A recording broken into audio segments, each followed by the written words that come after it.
నమస్తే. Welcome to పూరా local. నేను మీ పద్మావతి. ఈరోజు ఫ్యూచర్ సిటీకి సంబంధించిన పంట భూములు ఏవైతే ఉన్నాయో, రైతులు ఏదైతే నిరసన వ్యక్తం చేస్తున్నారో, దానికి సంబంధించిన పూర్తి వివరాలు తెలుసుకుందాం. అయితే ఈరోజు మనతో పాటు ముచ్చెర్ల గ్రామ పంచాయతీ సర్పంచ్ ఊటు మహేంద్ర గారు ఉన్నారు. మరి ఆయనతో మాట్లాడదాం. నమస్కారం సార్. మేడం నమస్కారం అండి. సార్, ఇప్పుడు పంట భూములు ఏదైతే మీరు ఇందాక మనకి మాట్లాడామో 301 ఎకరా హ్మ్. దానికి నోటిఫికేషన్ కనీసం రైతులకి వాళ్ళతో మాట్లాడకుండానే, వాళ్ళ ప్రమేయం లేకుండానే ఇలాంటి నోటిఫికేషన్లు జారీ చేయడంపై మీ అభిప్రాయం ఏంటి అసలు? ఆ! నమస్తే మేడం. ముందుగా అయితే ముచ్చర్ల గ్రామ పంచాయతీ పరిధిలో దాదాపు గత ప్రభుత్వం ఏదైతే ఉందో, ఆ ప్రభుత్వ హయాంలో 30,000 ఎకరాలు సేకరించి, దాంతో పాటు 19,000 ఎకరాల సేకరణలో భాగంగా ఫార్మాసిటీ కోసం అని పెట్టిర్రు. హ్మ్. ప్రెజెంట్ ఉన్నటువంటి ప్రభుత్వం ఏదైతే మారిందో, రేవంత్ రెడ్డి ముఖ్యమంత్రి గారి ఆధ్వర్యంలో జరుగుతున్నటువంటి యొక్క ఫార్మాసిటీని ఫోర్త్ సిటీగా మార్చడం జరిగింది. హ్మ్. దీంట్లో భాగంగా మొన్నటికి మొన్న జరిగినటువంటి విషయం ఏంటంటే, 301 ఎకరా భూమిని కేవలం వారి స్వలాభం కోసం రైతుల అభిప్రాయం లేకుండా, వారి యొక్క విషయాలు ఏం తెలియకుండా, కేవలం వాళ్ళ సర్వే నెంబర్లు నోటిఫికేషన్ ఇవ్వడము, ఒక జీవో జారీ చేసి ఈ హ్మ్. 300 ఎకరాలు మేము తీసుకుంటున్నాం అని చెప్పేసి ఊరు పక్కకు వరకు కూడా తీసుకోవడం జరిగింది. దీంతో రైతులు భయభ్రాంతులకు గురై మమ్మల్ని అప్రోచ్ కావడం జరిగింది. హ్మ్. దీని విషయం మీద మేము 60-70 మంది ఫస్ట్ మొదటి రోజు రావడం జరిగింది. హ్మ్. మళ్ళీ రేపు ఎల్లుండి వారందరూ కూడా రావడం జరుగుతుంది. 200 మంది పట్టాదారులు మేడం. హ్మ్. ఈ 200 పట్టాదారులకి న్యాయం చేయాలని చెప్పేసి హ్మ్. మేము చేస్తున్నాం. వాళ్ళు ఏ కాడికి ఇప్పటి వరకు ఉన్నటువంటి భూములు తీసుకున్న భూములు ఓకే, అక్కడి వరకు జరిగింది.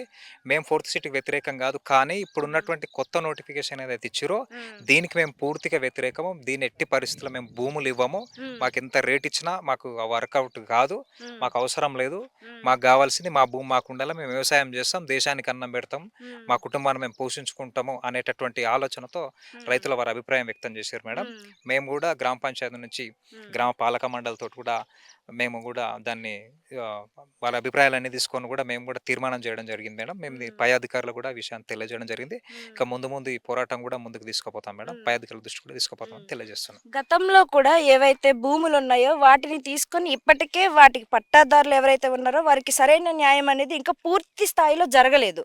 ఒక పక్కన వారికి అమౌంట్ రూపంలో కావచ్చు, లేకుంటే ఇంటి రూపంలో కావచ్చు, వారికి ఇచ్చేవి ఏవైతే ఉన్నాయో వాటిని సగం మాత్రమే పూర్తి చేశారా అన్న విషయం ఇప్పటికే బయటికి వెళ్లాడుతుంది. ఇలాంటి సందర్భంలో కొత్త నోటిఫికేషన్ విడుదల చేయడం, అది కూడా రైతులకు కూడా ఎటువంటి అవగాహన కూడా పూర్తిగా ఇవ్వకుండానే వాళ్ళ నోటిఫికేషన్ చేస్తున్నారు కదా! సో, పాతవి ఎందుకని ఇంకా క్లియర్ చేయట్లేదంటారు? అయితే గతంలో ఉన్నటువంటి ప్రభుత్వం గూడా ఇదే విధంగా 123 సర్వే నంబర్‌లో హ్మ్. కొద్దిమంది రైతులకు మాత్రమే అమౌంటు అంటే పట్టాదారులకి 16,00,000 ఇవ్వడం జరిగింది. హ్మ్. ఈ లవణ పట్టా దీంతో పాటు భూదాన పొలాల వారికి రూ. 8,00,000 ఇవ్వడం జరిగింది. హ్మ్. దానితో పాటు గూడా వారికి 120 గజం ఇస్తానని చెప్పేసి కొద్దిమందికే ఇవ్వడం జరిగింది. ఇంకా అవి పూర్తి స్థాయిలో ప్లాట్లు రాలేదు. హ్మ్. దాంతో పాటుగా 123 సర్వే నంబర్‌లో ఉండేటటువంటి ఇంకా కొద్దిమంది రైతులు, ఇంకా ఒక 40 మంది రైతుల వరకి వారి దగ్గర మీ దగ్గర సరైన పేపర్లు లేవు, లేకపోతే ఇంకేదో లేదు, ఇంకేదో లేదు కావాలని ఈ హ్మ్. భూమిని వారి నుంచి అదరగరంగా గుంజుకోవడానికి ప్రయత్నం చేస్తూ వీరు ఎన్నిసార్లు కలెక్టర్ ఆఫీసులు తిరిగినా, ఎన్నిసార్లు ఆర్డీఓ ఆఫీసు తిరిగినా, ఎన్నిసార్లు సంబంధిత అధికారులను కలిసినా కూడా హ్మ్. వీరిని పట్ల చూడకుండా, చూడకుండా కూడా వీరిని భయభ్రాంతులకు గురి చేయడం జరుగుతుంది. హ్మ్. వారు ఆల్రెడీ ఇప్పటివరకు కూడా వ్యవసాయం పొలం మీద వాళ్ళు ఆధారపడున్నారు. హ్మ్. వారసత్వంగా వాళ్ళు చేస్తున్నారు. వారికి ఇప్పటివరకు కూడా ఇవ్వలేదు.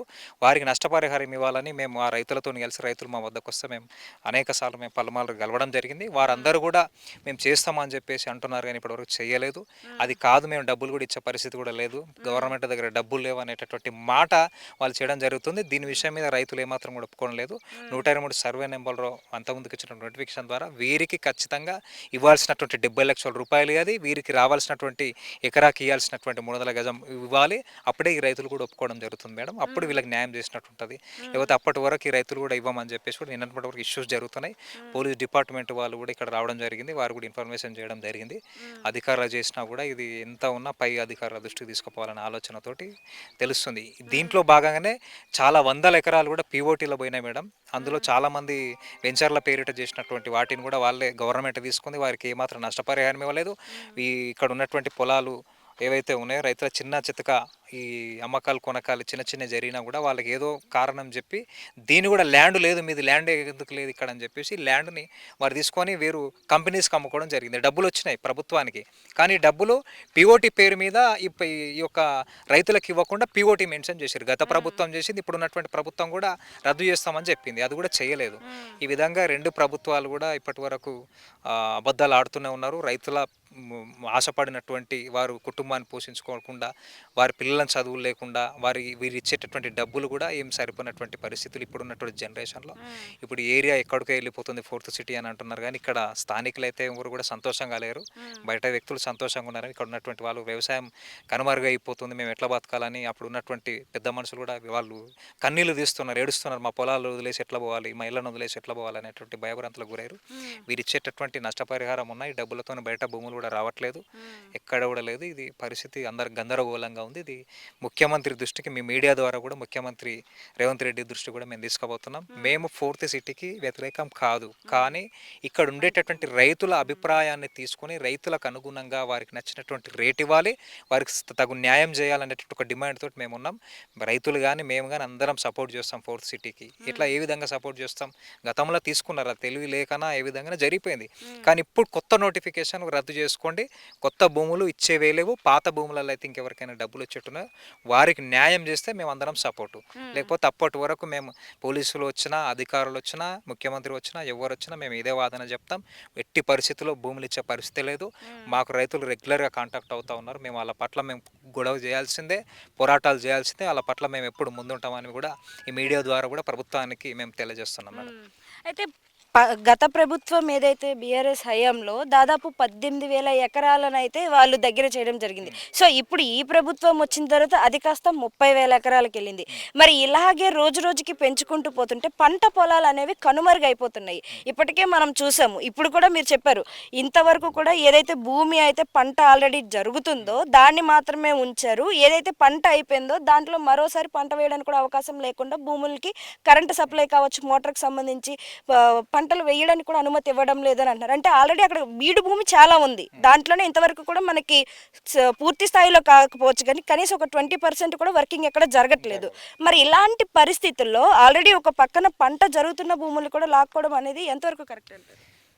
మనము చెప్తుంటాం మేడం, చాలా కొట్టేసాం, జై జవాన్ జై కిసాన్ అని చెప్తుంటాం. దేశానికి రైతే వెన్నుముక్క అని మనం చాలాసార్లు వింటుంటాం, చేస్తుంటాం. వాస్తవం కాదు, అది 100% దేవుడితో సమానమైనటువంటి రైతుని ఇబ్బంది పెట్టంటే ఇలా వ్యవసాయం కనుమరుగైపోతే ఎన్ని సిటీలు వచ్చినా వేస్ట్, ఎన్ని పట్టణాలు ఉన్నా అది అభివృద్ధి అనేది జరగదు మేడం. వ్యవసాయం ఉంటేనే ప్రతి మనిషికి తిండి అనేది దొరుకుతుంది. కూరగాయ దగ్గర నుంచి ఒక గ్రామాల నివసించే వాళ్ళు హైదరాబాద్ వెళ్ళి ఇక్కడ పండేటటువంటి పంటలు కానీ, పాలు కానీ, రకరకాలవి మా గ్రామము పంట పొలాలు ఇవన్నీ తీసుకెళ్ళి హైదరాబాద్కి చుట్టుపక్కల మొత్తం అన్నం పెడుతుంది. మా దగ్గర వరి కానీ మిగతా కూరగాయలు కానీ పుష్కలంగా ఇక్కడ కరువు కాటకం లేకుండా ఉంది. ఇది దేశానికి అందిస్తుంది కేవలం ఈ రైతు ద్వారానే. మరి ఎక్కడ ఉన్న రైతుకు ఎప్పుడైతే భరోసా ఇవ్వగలుగుతామో, పంట పొలాలు పండుతున్నటువంటి పంట పొలాల దగ్గర వాళ్ళకు వ్యవసాయం కనుమరుగు కాకుండా రైతులను వాళ్ళని దగ్గరకు తీసుకొని వారిని ఎంకరేజ్ చేస్తే ఇంకా వారు అభివృద్ధి అవుతారు, మన అందరికీ తిండి పెడతారు. అదే రైతు కనుమరుగైపోయినప్పుడు నువ్వు ఏసీలో ఉన్న ఒకటే, ఏరోప్లేన్లో ఉన్న ఒకటే, బిల్డింగ్లలో ఎన్ని బిల్డింగ్లు ఇక్కడ వచ్చి కట్టినా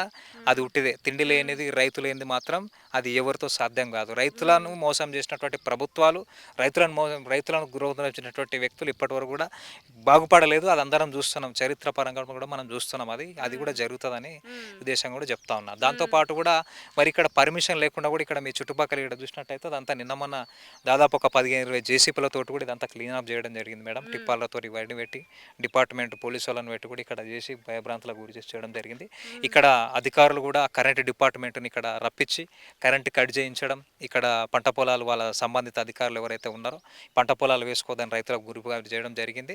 మేమే వచ్చి వారితో మాట్లాడి అట్లా కాదు, పంట పండినటువంటి పంటను ఏ విధంగా తీసేస్తారని చెప్పేసి మేము క్వశ్చన్ చేసినప్పుడు వారు కొద్దిగా బ్యాకప్ అయిపోయి ఆ యొక్క కరెంటు నాపడం జరిగింది, ఈ యొక్క కూరగాయలు నాపడం జరిగింది.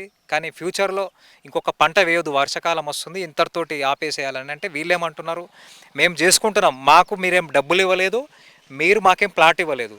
ఇవి ఇవ్వనప్పుడు మేము మీకెందుకు ఇస్తాము, మేము ఎందుకు పంట వేసుకోమని చెప్పేసి దాన్ని కూడా రైతులు ప్రశ్నిస్తారు మేడం. సార్ ఇప్పుడు పట్టాదారులు ఎవరైతే ఉన్నారో వాళ్ళ భూములకు సంబంధించిన పట్టా కాగితాలన్నీ కూడా వారి దగ్గరే ఉన్నాయి.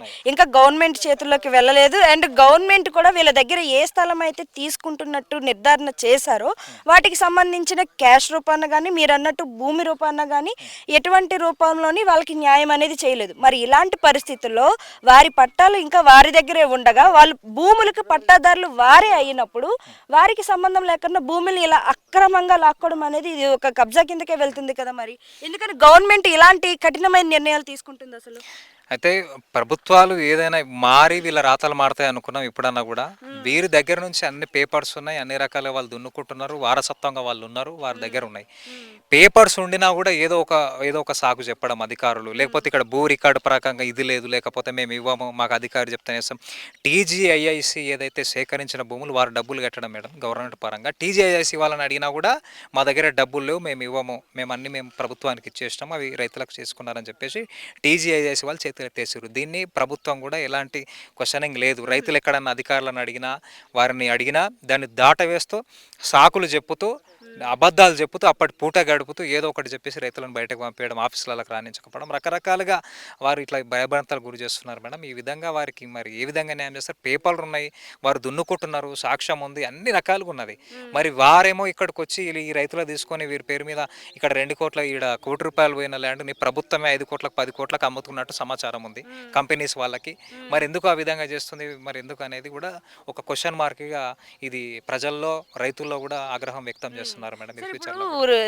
రేవంత్ రెడ్డి గారు అధికారంలోకి రావడానికి ముందు రైతులకి నేను ముందు పెద్దపీట వేస్తాను, ఏదైతే ఇప్పుడు ధాన్యం ఇష్యూ కూడా జరుగుతుందో అప్పుడు కూడా అధికారంలోకి రాకముందు చెప్పారు, గిరిజన బడుగు బలహీన వర్గాలన్నిటికీ కూడా నేను అండగా ఉంటాను, ముందు వారినే నేను ముందు పెడతాను అన్నట్టు మాట్లాడారు. కానీ ఇప్పుడు చూస్తే ఓ పక్కన ఫ్యూచర్ సిటీ అన్న పేరుతో ఇటు భూమి ఆక్రమణలు జరుగుతున్నాయి, ఇంకో పక్కన పండిన పంటలకు కూడా న్యాయం జరగడం లేదు. ఇప్పుడు గోధుమలు కావచ్చు, ధాన్యం కావచ్చు, పత్తి కావచ్చు, ప్రతి ఒక్కటి కూడా పండిన పంట అనేది బయటకు వెళ్ళడం లేదు, అక్కడే స్టాక్ అనేది నిలబడి ఉన్నది. సో ఇలాంటి పరిస్థితుల్లో గవర్నమెంట్ ఏవైతే మాటలు చెప్పిందో దాని మీద నిలబడడం లేదు అనేసి ప్రతి ఒక్కరు ఆగ్రహం వ్యక్తం చేస్తారు. మరి ఇప్పుడు ఈ ధాన్యం విషయంలో ఏం జరిగే అవకాశం ఉంటుంది అంటారు అసలు? ఇప్పుడు మన రాష్ట్రంలో రైతుల సమస్యలు చాలా ఉన్నాయి మేడం. ఈ రైతుల సమస్యలు తీరుస్తామని చెప్పేసి ఇప్పుడున్నటువంటి ప్రభుత్వం, ముఖ్యమంత్రి గారు కూడా చాలా సందర్భాల్లో చెప్పారు, మేము రైతులకు పెద్దపీట వేస్తాం, వారికి సరైనటువంటి గుర్తింపు ఇస్తాం, సరైనటువంటి వారికి ఏం జరిగినా, వాళ్ళ పంట నష్టం జరిగినా, ఏం జరిగినా, అవి కొన్న ఏమైనా చేసినా మేము ప్రభుత్వం మేమే కొంటామని చెప్పేసి నినాదాలతోటి ఎన్నికల టైంలో ఎన్నో మాటలు చెప్పారు. ఆ మాటలు నమ్మినటువంటి ప్రజలు కూడా ఓట్లేసారు. సరే, ఏ గవర్నమెంట్ అయినా అందరము దాన్ని స్వాగతిస్తాము. కానీ రైతుల గురించి అంత గొప్పగా మాట్లాడినటువంటి ముఖ్యమంత్రి గారు ఇప్పుడు ప్రజెంట్ ఉన్నటువంటి సిచ్యువేషన్లో ఈ మొన్న చూసినట్టయితే మనకు గోధుమలు కానీ, కుసుమలు కానీ, మొక్కజొన్న కానీ ఎక్కడ కూడా ప్రభుత్వం అయితే కొనలేదు. చాలా మంది రోడ్లపైన వదిలేసిపోయారు. ఇప్పుడు మీకు ఇక్కడ చుట్టుపక్కల కూడా కనపడుతూనే ఉన్నాయి, రకరకాలుగా రేట్లు లేక, ధరలు లేక రైతులు కూడా ఈ విధంగా ఉట్టి వదిలేసి వెళ్ళిపోతున్నారు. వారు నష్టంగా ఇంట్లో ఉన్నటువంటి భార్య పుస్తలతాళ్ళు, గోల్డ్ అమ్మేసి రకరకాలుగా వాళ్ళు బ్యాంకుల నుంచి లోన్లు తీసుకొచ్చి పంటలు వేసారు, చిట్టీలలో తీసుకొచ్చినటువంటి డబ్బులు అప్పుల రూపంలో తీసుకొచ్చి రైతు ఈ విధంగా చేసారు. ఇప్పుడు ఈ విధంగా నడుస్తున్నటువంటి సమయంలో కూడా మన రీసెంట్లీ నెదునూరు గ్రామంలో కూడా కుస్మలు అక్కడే నిల్వ ఉంటే ఎవరు కూడా కొనడానికి రాష్ట్ర ప్రభుత్వం ముందుకు రాకపోతే అక్కడ బొక్క నరసింహారెడ్డి మాజీ జిల్లా ప్రెసిడెంట్ గారు వారు కిషన్ రెడ్డి గారితో మాట్లాడి, కేంద్ర మంత్రి వాళ్ళు కిషన్ రెడ్డి అన్నతో గారితో మాట్లాడి ఆ యొక్క కుసుమలను కొనే విధంగా డైరెక్ట్ అక్కడికి పంపించి అక్కడ ఆ కుసుమలు మొత్తం సెంట్రల్ గవర్నమెంట్ ఆధ్వర్యంలో కొనడం జరిగింది మేడం. రేవంత్ రెడ్డి గారు పెట్టిన సభ ఏదైతే ఉందో జూన్ 3వ తేదీన జరిగిన సభ గురించి అందరికీ తెలిసిందే. అయితే ఆ సభలో మాట్లాడుతూ ఆయన కిషన్ రెడ్డి గారిని దీంట్లో ప్రస్తావించడం అయితే జరిగింది. అయితే ఆయన ఏమంటున్నారంటే, లేదు ఇందులో కిషన్ రెడ్డి గారి హస్తమే ఉంది, నేను సెంట్రల్ గవర్నమెంట్కి వెళ్ళి మాట్లాడడం కానీ పై అధికారులతో నేను మాట్లాడి చర్చించి వచ్చిన తర్వాత 2 రోజుల తర్వాత కిషన్ రెడ్డి గారు వెళ్తున్నారు, ఆయనే ఈ ధాన్యం కానీ ఇవన్నీ కొనుగోలు చేయనివ్వకన్నా ఆపుతున్నారు అని అనేసి ఇటు రేవంత్ రెడ్డి గారు వ్యాపోతున్నారు. ముఖ్యమంత్రి రేవంత్ రెడ్డి గారి గురించి మనకు తెలుసు, సరే కష్టపడ్డాడు, ఒక ముఖ్యమంత్రి అంటూ మనం ఒక పౌరుడిగా మన రాష్ట్ర ముఖ్యమంత్రిని మనం గౌరవిస్తాం. కానీ సమస్య వచ్చినప్పుడు ఆ సమస్యను కూడా మనం లేవనెత్తాల్సినటువంటి బాధ్యత ఒక పౌరుడిగా మన పైన ఉంటుంది. దీని విధంగా మరి రేవంత్ రెడ్డి గారు ఏదైతే ఇక్కడికి వచ్చిన తర్వాత పైన పోయి మోదీ గారిని కలుస్తారు. మోదీ గారి దగ్గర ఉన్నప్పుడు మోదీ గారి గురించే మాట్లాడతారు. కిషన్ రెడ్డి గారు ఉన్నప్పుడు కిషన్ రెడ్డి గారి గురించే ప్రశంసించి మాట్లాడతారు. మరి పక్కకు సభలలోకి వచ్చిన తర్వాత వీరి పేరుని ఎక్కడ వాడకుండా మరి ఇక్కడ వారి యొక్క అభివృద్ధి ఏమీ చెప్పకుండా సెంట్రల్ పర్మిషన్లు ఏదైతే మిగతావి కూడా ఏం జరగలేదు, వారు చేసినటువంటి రోడ్ల విధానాలు కావచ్చు, రైతుల పక్షాన ఉండేటువంటి విధానాలు కావచ్చు, ఇవి ఎక్కడ కూడా ఆయన ప్రస్తావన తీసుకురాడు. రాష్ట్ర ప్రభుత్వం దగ్గర డబ్బులు లేవని చెప్తాడు, మన రాష్ట్ర ప్రభుత్వమే అభివృద్ధి చేస్తుంది అంటాడు. అది సెంట్రల్ నుంచి ఇప్పటివరకు గ్రామ పంచాయతీలలో కూడా కేంద్ర ప్రభుత్వం పంపించినటువంటి డబ్బులతో మాత్రమే ఇప్పటి కూడా అభివృద్ధి అనేది జరుగుతుంది తప్ప చివరికి జీపీకి కూడా సిబ్బందికి డబ్బులు ఇవ్వలేని పరిస్థితులు ఉంటే కేంద్ర ప్రభుత్వం ఇచ్చినటువంటి డబ్బుల నుంచే జీతాలు ఇచ్చినటువంటి దాఖలాలు ఉన్నాయి. అయితే మనకైతే తెలుస్తుంది కదా మేడం, ఈ రాష్ట్రంలో అందరికీ తెలిసినటువంటి విషయమే, కేంద్రం సపోర్ట్ తోటి రేవంత్ రెడ్డి గారు అభివృద్ధి అనేది సాధ్యం. అది చేస్తుండు, అప్పటివరకు చేస్తున్నాడు. కానీ కిషన్ రెడ్డి గారిని విమర్శించడం, మోదీ గారిని విమర్శించడం అనేది ఆయన అబద్ధాల కోరికే అది తెలుస్తుంది. పార్టీ మీటింగ్లో ఒక తీరుగా, అక్కడ స్టేజ్ వరకు వచ్చేసరికి ప్రోటోకాల్లో ఒక తీరుగా, ఆయన అవసరానుగుణంగా ఊసరవెల్లి టైపు ఒకరి ముందు ఒకరి మాట ఎక్కడ మాట్లాడాలి అదే మాట్లాడుతూ వారి ముందు ప్రశంసలు, జనం ముందుకు వస్తే అబద్ధాలు ఆయన గురించి చెప్పుకోవడం జరుగుతుంది మేడం. ఇది ఒక అబద్ధాల ప్రభుత్వంగా మారిపోయింది. ఇప్పుడు ఫైనల్గా ఒక్క క్వశ్చన్ సార్, ఇప్పుడు 301 ఎకరా ఏదైతే ఇప్పుడు నోటిఫికేషన్ జారీ చేశారో మరి దీనికి సంబంధించి మీరు తిరస్కారం చేయడం కానీ నేను దానికి సంబంధించి ప్రాసెస్ అంతా కూడా నడుస్తుంది. మరి గవర్నమెంట్ ఇప్పుడు ప్రస్తుతానికి ఎలా రియాక్ట్ అయ్యారు అంటే ఇక్కడ ఎమ్మెల్యే కావచ్చు, ఎంపీలు కావచ్చు, వీరందరూ కూడా వారి ప్రస్తావన ఎలా ఉంది అసలు? ఇప్పుడు 300 ఎకరా మొన్న ఒక 1 వీక్ కింద స్టేట్మెంట్ ఇచ్చారు మేడం. రైతులకు ఎక్కడ మాత్రం తెలీదు. గత ఎమ్మెల్యే, ప్రస్తుతం ఉన్నటువంటి ఎమ్మెల్యే గారు కూడా సబితాయింద్రారెడ్డి గారే. సబితాయింద్రారెడ్డి గారు పలుమార్లు కూడా కలిసారు. పలుమార్లు ఆమె ఉన్నటువంటి విధానాలతో అందరు రైతుల విషయం తెలుసు. ఇప్పుడు కూడా ఆమె గేమ్ ఆడడం జరుగుతుంది. ప్రభుత్వం ఉన్నప్పుడేమో రైతులను దగ్గర రానియకుండా, న్యాయం చేయకుండా మాట్లాడలేదు.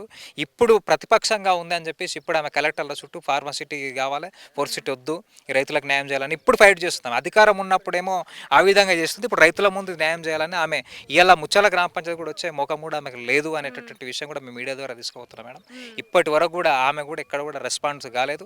మరి స్టేట్మెంట్లు వస్తున్నాయి, ఇవి వస్తున్నాయి, రిలీజ్ అయింది. ఇప్పటివరకు కూడా ఇక్కడ ఉన్నటువంటి అధికారులు కానీ, ప్రజాప్రతినిధులు, మిగతా వాళ్ళు, ఎమ్మెల్యే కావచ్చు, మిగతా వాళ్ళు కావచ్చు, ఎవరు కూడా రెస్పాండ్ కావట్లేదు దాని విషయం మీద. ఇప్పుడు అది ఆర్డీఓ కానీ కలెక్టర్ వీళ్ళకి తెలుసు, భూములు ఇవ్వట్లేదు, ఇక్కడ నోటిఫికేషన్ ఇచ్చాము మరి పర్మిషన్ లేకుండా, కాబట్టి మేము వెంబడే దాన్ని చేయాలని చెప్పేసి వాళ్ళు అంటున్నారు. పోలీస్ ఫోర్స్ పెట్టి మేము తీసేసుకుంటామని భయభ్రాంతులు గురి చేస్తున్నారు. కానీ ఎట్టి పరిస్థితుల్లో రైతుల పర్మిషన్ లేకుండా, రైతుల యొక్క అభిప్రాయ సేకరణ తీసుకోకుండా, గ్రామ సభలు పెట్టకుండా, రైతులకు చేయాల్సినటువంటి న్యాయాన్ని, అది డబ్బులు కావచ్చు, ప్లాట్లు కావచ్చు, రైతులు కోరుకున్నటువంటి విధానంతో ఇక్కడ స్థానికంగా ఉద్యోగాలు కావచ్చు, రకరకాలుగా వారి డిమాండ్ను ఒప్పుకొని ప్రభుత్వం ముందుకు వస్తే మన రైతులు ముందుకు అవుతారు తప్ప ఇప్పుడు కొత్తగా భూములు మాత్రం ఇచ్చేది ఎట్టి పరిస్థితుల్లో లేదనేది మేము తీర్మానం చేసినాం. దాంతోపాటు రైతులు కూడా మూకుమ్మడిగా ఐకమత్యంగా ఉన్నారు. ఎట్టి పరిస్థితుల్లో 300 ఎకరా మాత్రం కొత్త నోటిఫికేషన్ది మేము ఇవ్వమో, అది రద్దు చేయాల్సిందే. రద్దు చేయకపోతే మళ్ళీ ఈ యొక్క ముఖ్యమంత్రి ఇక్కడ వారం పాటు ఇక్కడ ఉంటామన్నట్టు సమాచారం. ఇక్కడ ఆయనే ఉంటాడు కార్యాలయం, అదే కార్యాలయం కూడా అదే రైతులతోటి మేము భవిష్యత్తులో కూడా మేము ప్రజా సంఘం పేరుపైన మేమందరం ఏకమైకమై మేమందరం జేఏసీ రూపకముల్లా పార్టీలకు అతీతంగా కూడా మేమందరం రైతుల పక్షాన ఉండి మేమందరం కూడా ఇక్కడ ఎఫ్సిడిజే ఏదైతే కార్యాలయమైన సొంతంగా ఇక్కడ ప్రారంభించిండో అదే కార్యాలయాన్ని ముట్టడి కూడా జరుగుతామని చెప్పేసి కూడా నేను ఈ మీడియా ద్వారా కూడా హెచ్చరిస్తాం మేడం. సో చూసాం కదా సర్పంచ్ గారితో మాట్లాడిన దాని వరకు. సో ఇంతవరకు కూడా ఏదైతే పంట భూములు తీసుకున్నారో వాటికి సంబంధించిన న్యాయం అనేది ఇంకా పూర్తి కాకముందే కొత్త భూములు తీసుకునే విషయంలో కావచ్చు, ఈ నోటిఫికేషన్ జారీ చేసే విషయంలో కావచ్చు, రైతులకైతే అన్యాయం అని జరుగుతుందని తెలుస్తుంది. అండ్ దాంతోపాటుగా భూములు ఒక పక్కన పంటలు పండుతున్నప్పటికీ కూడా పంట పండనివ్వకుండా అధికారులే అడ్డుకోవడం అనేది ఇది ఒక అందరం కూడా నిరసన వ్యక్తం చేయాల్సిన విషయమే. కాబట్టి దీంట్లో ప్రతి ఒక్కరు కూడా పాల్గొనాల్సిందిగా ఇక్కడ వారు కూడా కోరుకుంటున్నారు. అండ్ మీరు కూడా చూస్తున్న వారు ఎవరైనా సరే ఇలాంటి అన్యాయాలని ఆపండి అంటూ ప్రభుత్వాలు చెప్పడమే కాకుండా వీటిని వారే ప్రోత్సహించడం కూడా ఒక తప్పుగానే వస్తుంది. కాబట్టి సో మీ అభిప్రాయం ఏంటో మీరు కూడా కామెంట్ సెక్షన్లో తెలియజేయండి. అండ్ మరోసారి మరో కొత్త ఇంట్రెస్టింగ్ టాపిక్తో మీ ముందుకు వస్తాం. అంతవరకు సెలవు.